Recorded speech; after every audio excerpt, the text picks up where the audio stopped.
Assalamualaikum warahmatullahi wabarakatuh. Selamat pagi semuanya. Untuk pertemuan minggu kedua dalam mata kuliah pengetahuan bahan pangan, kalian nanti akan mempelajari tentang kategori pangan dan macam olahan pangan atau macam pangan olahan. Jadi, harapannya setelah mahasiswa mengambil atau mempelajari materi ini, yang pertama mahasiswa diharapkan mampu menjelaskan definisi dari kategori pangan itu apa. Yang kedua, mahasiswa juga mampu menyebutkan dan menjelaskan masing-masing kategori dalam kategori pangan tersebut. Kemudian yang ketiga, mahasiswa juga mampu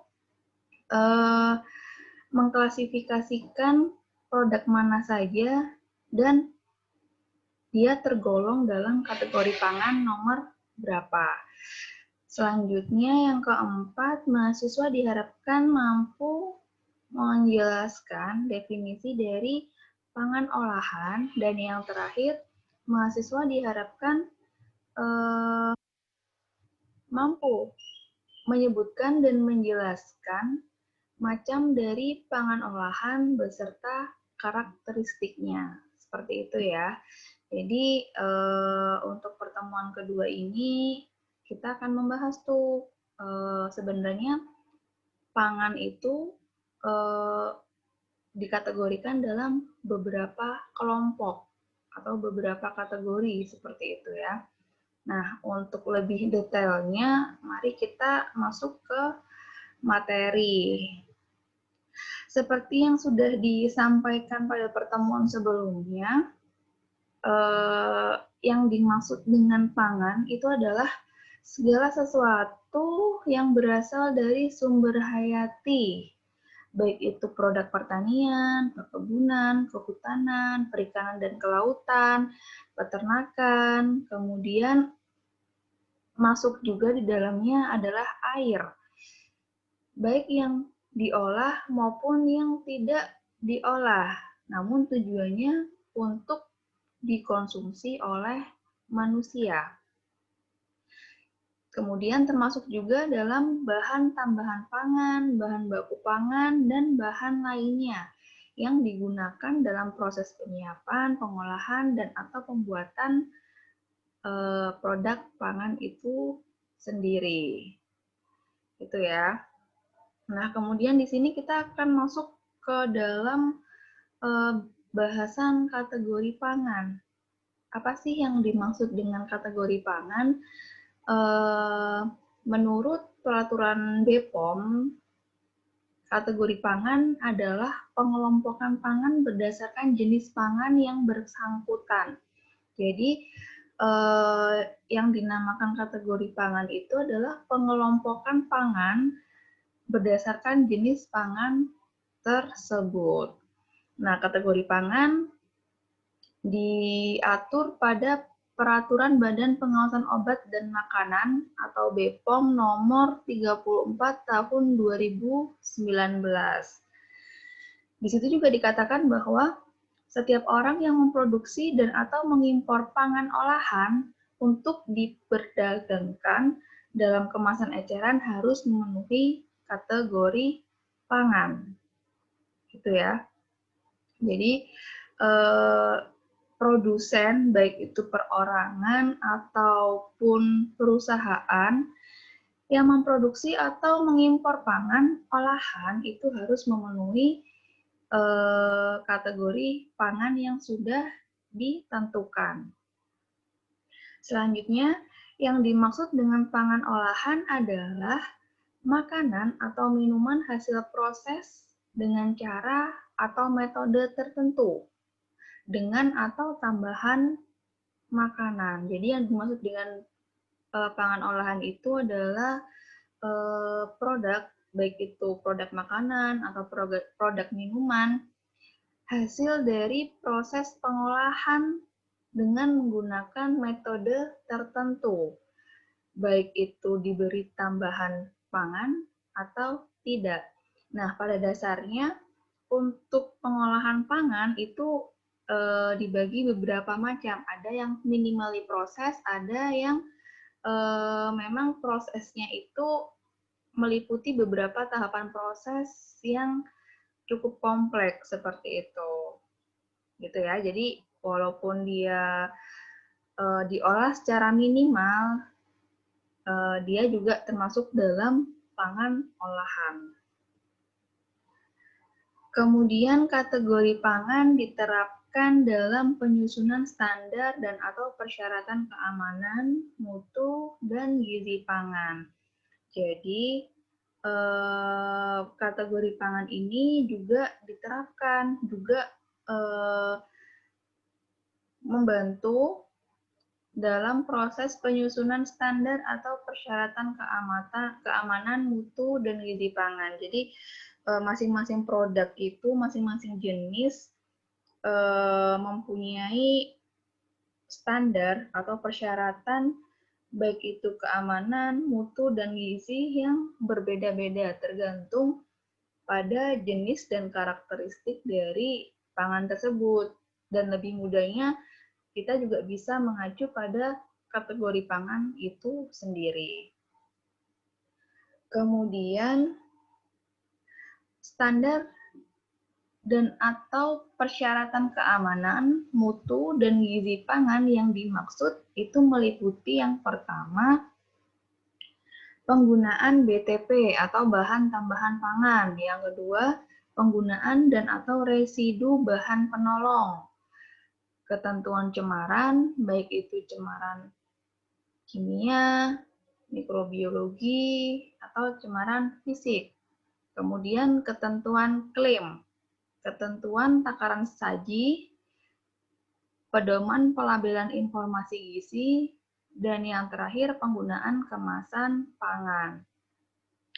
Jadi masing-masing jenis pangan atau masing-masing kategori pangan tadi itu persyaratan keamanan dan mutunya itu berbeda-beda. Contohnya nih, penggunaan bahan tambahan pangan pada kategori 1 atau pada kategori 2 itu penggunaan bahan tambahan pangannya berbeda. Batas maksimal penambahan bahan tambahan itu juga berbeda. Kemudian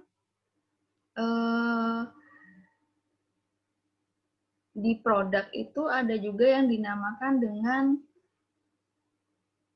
pelabelan. Kemudian klaim yang hubungannya pada kemasan pangan. Jadi kemasan pangan itu memberikan informasi tentang takaran saji, informasi nilai gizi, dan bisa juga tentang klaim produk pangan tersebut. Nah, itu persyaratannya seperti apa? Semuanya sudah diatur berdasarkan masing-masing kategori pangan. Jadi, persyaratan mutu untuk pangan kategori 1 dan yang lain itu berbeda-beda. Seperti itu. Nah, di sini kalian bisa lihat kategori pangan itu meliputi 16 kelompok dari 1.0 hingga 16.0. Yang dimaksud di sini angkanya itu menunjukkan kategori pangan 1, kategori pangan 2 atau kelompok 1, kelompok 2, dan seterusnya. Di layar kalian bisa melihat bahwa pada kategori pangan nomor 1 itu meliputi produk-produk susu dan analognya, kecuali yang termasuk pada kategori 2. Kategori 2 di sini adalah lemak, minyak, dan emulsi minyak, seperti itu. Kemudian pada kategori 3 yaitu kategori es yang untuk dimakan. Kemudian kategori 4, buah dan sayur yang di dalamnya juga termasuk jamur, umbi, kacang, termasuk kacang kedelai, dan lidah buaya, rumput laut, dan biji-bijian. Kemudian pada kategori 5 yaitu produk confectionery atau kembang gula, permen, dan coklat. Untuk kategori 6 yaitu kategori tentang serealia dan produk serealia yang merupakan turunan dari biji serealia, akar dan umbi, kacang dan ampulur.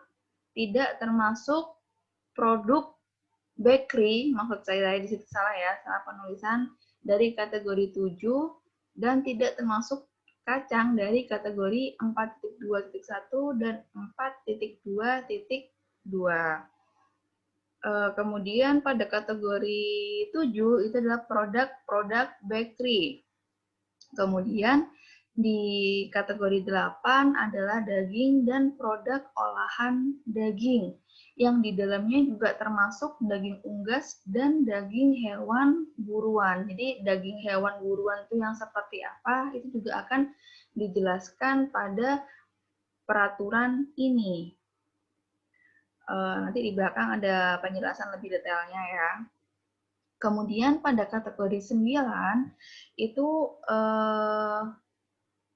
tentang ikan dan produk perikanan, termasuk moluska, krustase, dan echinodermata, seperti itu. Dan untuk kategori 10 itu adalah produk telur, dan untuk kategori 11 adalah kelompok gula dan pemanis termasuk madu. Selanjutnya, kelompok 12 atau kategori 12 yaitu mengatur tentang garam, rempah, sup, saus, salad, dan produk protein. Kategori 13 mengatur pangan olahan untuk keperluan gizi khusus. Nah, jadi di sini pangan olahan untuk keperluan gizi khusus atau biasa disebut dengan PKGK itu merupakan salah satu jenis atau salah satu macam dari pangan olahan, gitu ya. Kemudian untuk kategori 14 itu adalah kategori produk minuman tidak termasuk produk susu. Karena produk susu tadi sudah dimasukkan, dikategorikan pada kategori 1. Kemudian yang kategori 15 adalah makanan ringan siap santap, dan yang terakhir yaitu kelompok atau kategori pangan siap saji, seperti itu. Jadi kalian bisa pahami bahwa pangan itu dikelompokkan ke dalam 16 kategori, di mana kategori 1 hingga 15 itu adalah kategori baik itu bahan dasar maupun produk olahannya. Kemudian untuk kategori yang 16 dia itu adalah produk olahan yang paling tidak minimal itu mencakup 2 kategori pangan antara dari pangan kategori 1 hingga kategori 15, seperti itu. Nah, di sini saya tampilkan, saya beri contoh beberapa gambaran produk yang tergolong pada kategori pangan 1 hingga ke 16. Jadi ini adalah produk susu, kemudian di sini lemak, minyak, dan emulsi. Ini produk es, kemudian kategori 4 buah dan sayur.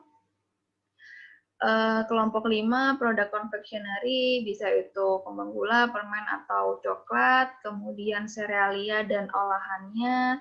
Di kategori 7 ada produk bakery, kemudian di kategori pangan nomor 8 itu daging dan olahannya.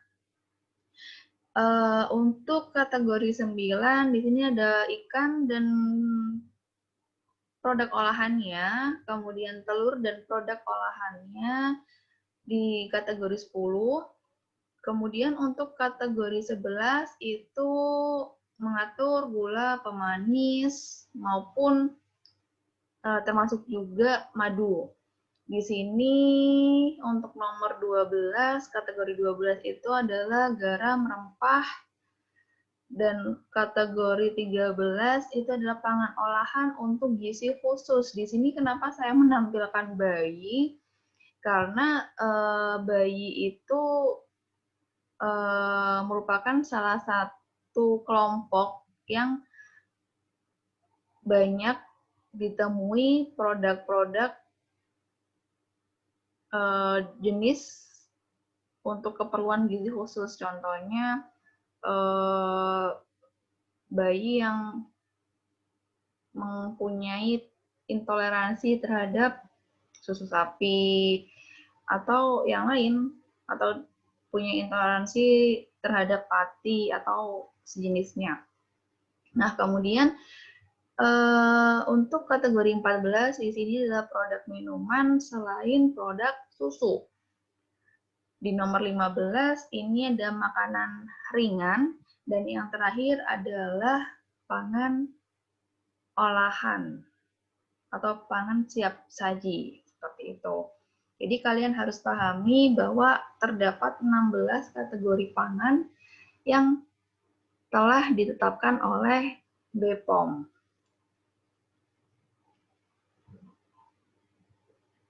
Nah, kita masuk ke kategori pertama, yaitu produk-produk